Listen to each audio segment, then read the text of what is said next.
मेरे लिए एक भावुक क्षण भी है, एक भावुक लम्हा भी है। पहली बार मुझे लगता है कि पार्टी की कोई ऐसी बैठक जहां पे पार्टी के तमाम सांसद, पूर्व सांसद, विधायक, पूर्व विधायक, तमाम प्रत्याशी, तमाम महत्वपूर्ण नेता मौजूद हैं, और पहली बार कोई एक ऐसी बैठक है जहां पर लोक जनशक्ति पार्टी के संस्थापक और मेरे पिताजी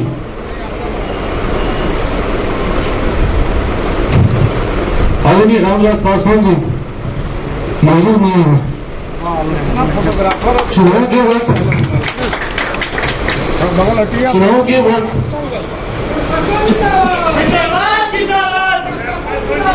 चुनाव के वक्त जिस तरीके से उनका निधन हुआ, हम लोगों ने किसी ने कल्पना नहीं की थी कि पार्टी को या परिवार को एक ऐसे दौर से गुजरना पड़ेगा कि जब सबसे ज्यादा उनकी जरूरत होगी और उस वक्त वो हम लोग के साथ नहीं होंगे।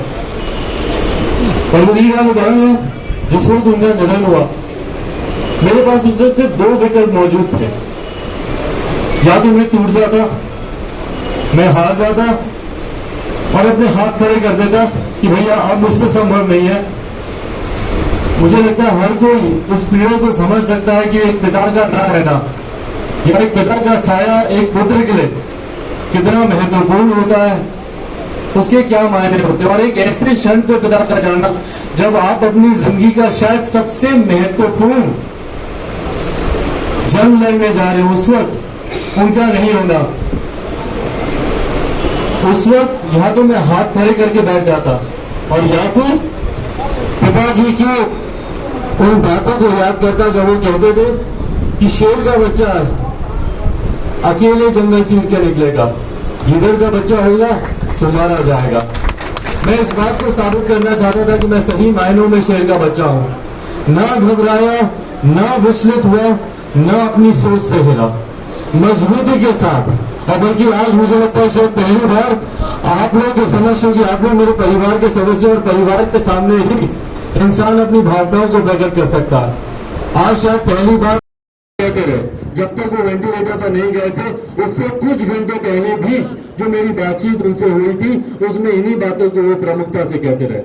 मेरे लिए वो दिन भी बहुत भावुक भरा दिन था जब पार्टी ने अंतर्गतवा ये निर्णय लिया, पार्टी के तमाम सांसद और संसदीय बोर्ड द्वारा ये निर्णय लिया गया कि आज पार्टी अकेले चुनाव लड़ने की घोषणा करती है।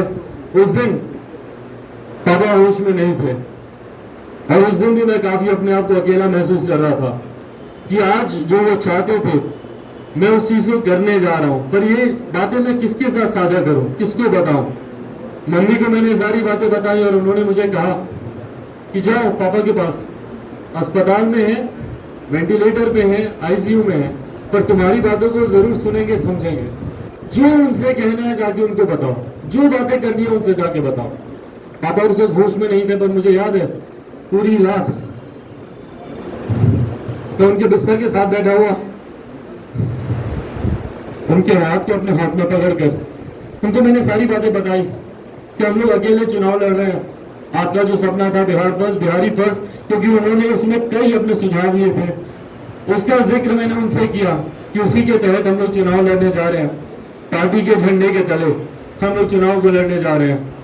और सारी रात में उनसे सारी बातें करता रहा। और उसके बाद 8 तारीख को जब उनका निधन हुआ, मैं नहीं चाहूंगा कि कभी भी कोई भी पुत्र इस परिस्थिति से गुजरे।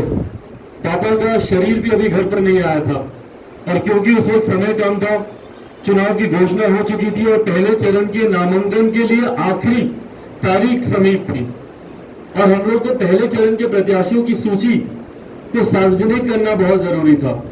और मुझे इस बात का एहसास था कि हम लोग जब 9 तारीख को पापा को लेकर यहाँ पर आएंगे, 2-3 दिन सारे क्रिया के जितने भी काम होते हैं, अंत्येष्टि के जो काम होते हैं, संभवतः शायद उस वक्त समय नहीं मिल पाएगा।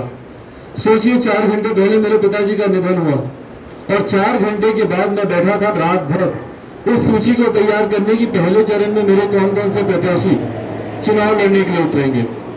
और ये दिव्य शक्ति मुझे पिताजी द्वारा ही मिल रही थी। उन्होंने ही मुझे इतनी हिम्मत दी, इतनी शक्ति दी कि मैं उस वक्त भी अपने उस कर्तव्य को पूरा कर सका।